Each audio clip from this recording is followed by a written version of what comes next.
Pero bakit sa mga nito ayo, no?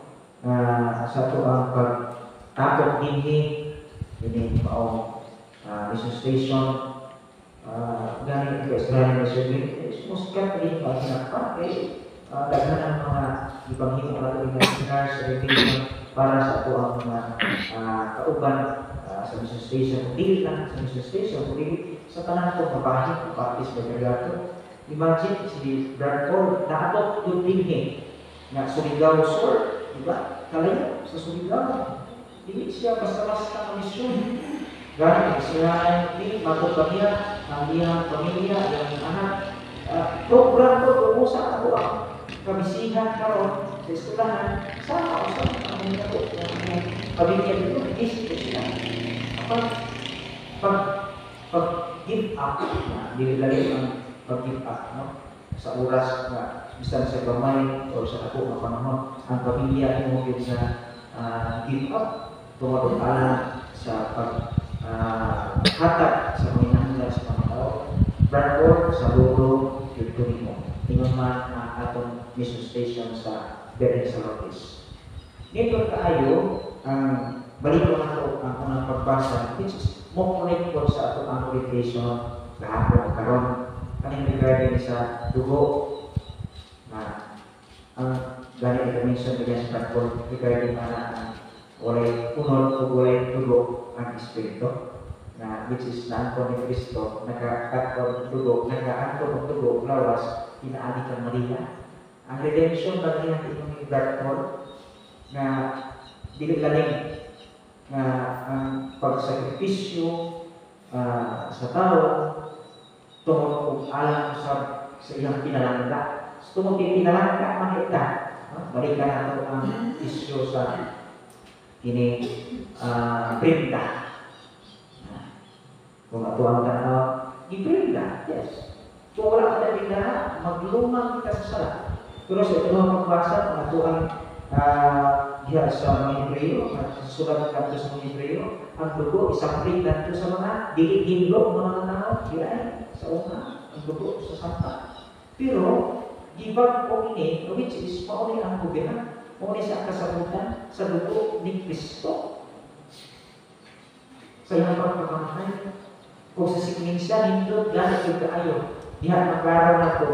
Para maklaro sa tema na angay sa hinain na pagdayag, hinagdag sa atong matubangan ang buhig o magabuhig na ba. Karoon na sa ulog natin, o ato i-esibay ang pagsaulog sa Corpus Christi, which is masulog ng mga lawa na Domingo sa lawas ni Kristo.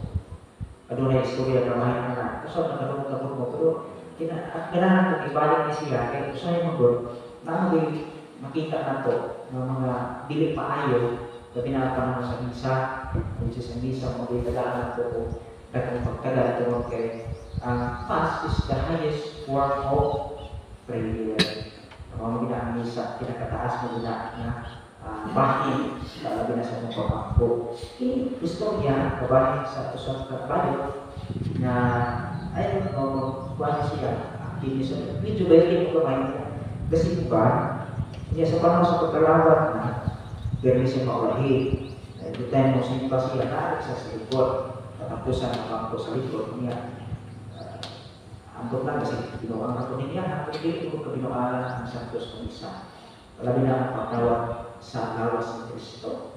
So, tungkol kayo medyo ba yun yan pagdawat niya sa lawas ni Kristo, sa panahon na siya katapusan mo dawat, pag-ingon sa bahay na ang lawas ni Kristo. Ang bukang niya, lawas Diyo. So, medyo natanong sa mga sa pangit, pero hindi man tumaw. So, pagkakasal si Mana, Domingo, Desensya ko, nahayag ko sila, may simba nila ko. Yan ang lagi, pakalawa. Pakalawa siya. Pag-ingon niya, lawas ni Kristo. Ito magbayan sila. Lawas Diyo. So, ang gihimo sa pari, kapag ikaduhan namin may tabo, ginoon naman sa ikatulong Domingo, the same situation, the same gihapon ng Kristo, occasion na nasa nila, sitting arrangement. Sa Una-una sa pare, karong domingo naman o niya, sigurado na anak ko siya. Ang ihimo niya, giyan ituha mo.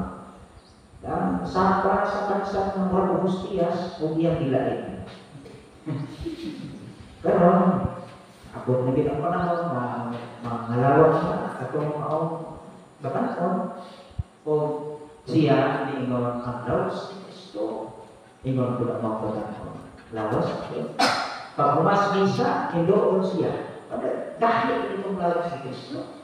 Ingon ko, parang dahil. So, istorya na. Ayan yung isundan ninyo. Kaya, posible, na ang paggamit o di mabubuhay dito siya. Ngamit sa pare, kaya gamit mo siya sa istinulong ba yan? Kaysa Santos na misa, ano siya kung naunawa na ito, balikan na ito ang atong isa ulog, atong Last Supper, katapos ang panihapon, ang institution of the Holy Eucharist. Kaya, so dili niya siya pwede na kabimangan. It's the highest Mass is the highest form of prayer. Ang Holy Eucharist is the highest form of prayer.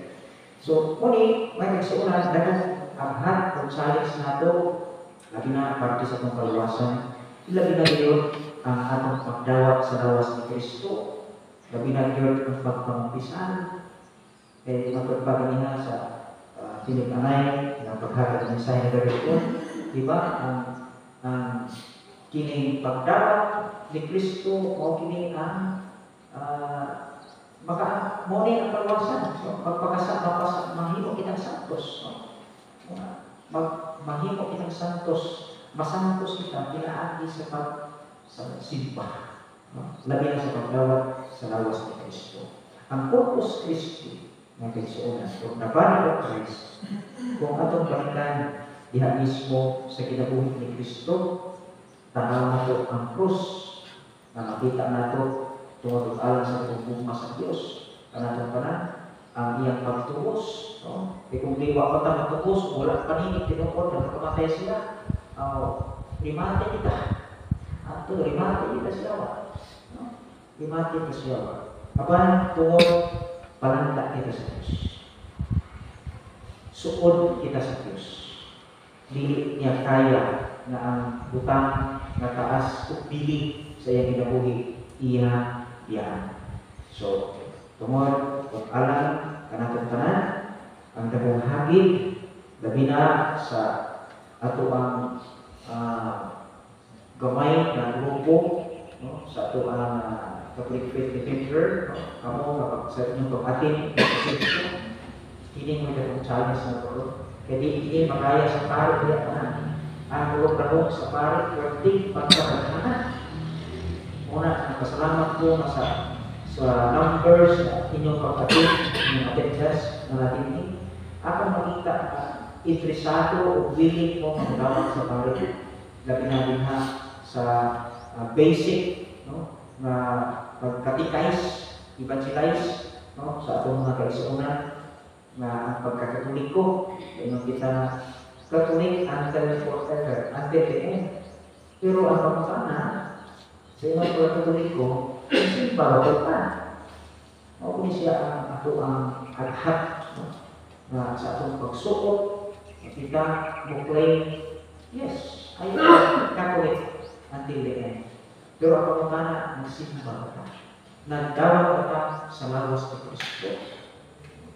Kung mayroong lumayan niyo ba sa ibang Bradford, bisang siman, 4 weeks, 3 weeks na sa galawog, nasa lawig, nasa dagat. Pamita, pero alam Domingo, na makasimba ka. Diba? Katong nagpantay ka masakit or masakit. So, wala man pa masala, hindi ka kasimba, pero pinagmasakit pa ka. Gawas o magpasakit sa kita. Gawas o magpabisi-bisi ka. Ang pinakauna na ito din kanang ito ang irason, bisi ko. Pero ato na kanila ang indikasyon. Badhan nila ang indikasyon. Ano man? Tungkol kaysa di tayo lang attend sa Santos na Misa. Ano na yung problema na maabot mo kung paano ka sa simbahan? Dako, question sa mga ano money. Dayan na questions. Okay, di makakapag okay, wala tayo attendance kung wala tayo presensya, appearance na sa pagsimba. So, mas maayo ito na ang advantage sa atong pagmamasimbahon, ma-update nato, no? Sa nakita mo ngayon ka na, asa may piliyon mo? Downtown o kung uptown? Ang downtown ay, sa atong nakasahan, na intended kini sa ito ang material or kaligtanan ng utang na para sa itong lamas ang downtown. Pero ang pagsimba, intended kini para sa itong kinabuhi, para sa uptown. At ito sa langit, di ba? Dili lang ng purgatorio. Langit yun. Di ba? Dili lang kayo. Lawas yun. Gusto na ito ang lawas yun sa langit yun. Di ba? So, yun ang nakikisukunan sa atong pagtampo, pagtapok, nakiligtanan, naghiusa kita tungod o alam sa paghimay sa kabubuton sa Diyos o sa pagsunod sa mga tinunan ni Kristo na kita dugang sa iyong mga apostoles. Pinaagi sa usa kasimbahan na kita ng Katoliko magapadayon sa pagpaampit sa mga balita magikan niya atong tuig 33 hangtod 2024. Imagine kung ato kining ipadayon na kaigsuunan mintras buhi pa ang Diyos na ang nato kanunay ang kaluwasan na ang kanunay nato ang Diyos. Amen.